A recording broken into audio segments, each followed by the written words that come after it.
తీసుకుపోతామంటే తీసుకుపోతే ఈ బడుపల్ నుంచి ట్రాఫిక్ అయింది. 10 నిమిషాలు దారిలా 3 గంటలు పడింది.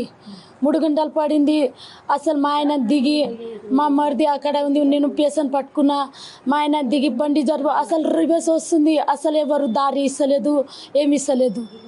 మనం అది కొంచెం 10 నిమిషాల ముందు అక్కడ హాస్పిటల్ మనుషులు బతుకుతే అది 3 గంటలు లేట్ అయిన వరకు పానం వెళ్ళిపోయింది. డాక్టర్స్ ఏం చెప్పారు? మీరు హాస్పిటల్కి తీసుకువెళ్ళాక ఎందుకు చనిపోయింది ఏమన్నా చెప్పారా? డాక్టర్ ఎంసీ బీబీనగర్ ఎంసీ తీసుకుపోయినాం. ఎంసీలో తీసుకుపోతే ఆమెకి ఫస్ట్ దమ్ వచ్చేసింది. దమ్ వచ్చినాక ఇక్కడ పేషెంట్ సీరియస్ అయింది. ఆక్సిజన్ పెట్టింది. వాళ్ళు కూడా చాలా ఆక్సిజన్ పెట్టి అన్నీ చేసినాక ఇక్కడ లేదు అంతగానం. నా దగ్గర సీట్ ఫస్ట్ అయితే పడతాం కానీ నా దగ్గర 2 సీట్ ఉంది, అది బుక్ అయింది. ఇక్కడ సీట్ లేదు, మీరు వేరే హాస్పిటల్ పోండి అని పంపించేసింది. అభిజండి 5,000 అది అంబులెన్స్ మాట్లాడి పైసలు కట్టి మనం తీసుకోపోతామంటే అక్కడ దారి దొరకలే మేడం.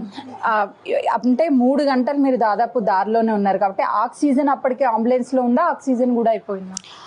ఆక్సిజన్ కూడా అయిపోయింది మేడం. ఇంకా వేరే హాస్పిటల్, చిన్న హాస్పిటల్ అది అంబులెన్స్ అయినా పోయి ఫోన్ చేసి మాట్లాడి ఒక ఆక్సిజన్ తీసుకొచ్చి మళ్ళీ పెట్టినాం. ఒక 10 నిమిషాలు ఆక్సిజన్ అయిపోయింది, దారిలో అయిపోయింది. అంటే అమ్మ విలవిల్లాడిపోతూ ఉండొచ్చు మీ కళ్ళ ముందే. పాపం అమ్మ ఎట్లా తట్టుకోగలిగింది? ఎలా ఉంది చివరి నిమిషాలు? చాలా తట్టుకుంది. అమ్మాయి అంటుంది కొడుతుంది, ఒకటే తలకాయ కొడుతుంది. ఆమెకి పానం అవుతలేదు, చెమటలు వస్తుంది. అసలు పానం ఒకటే కిందికి వస్తలేదు, ఒకటే కొడుతుంది, పానం కొడుతుంది.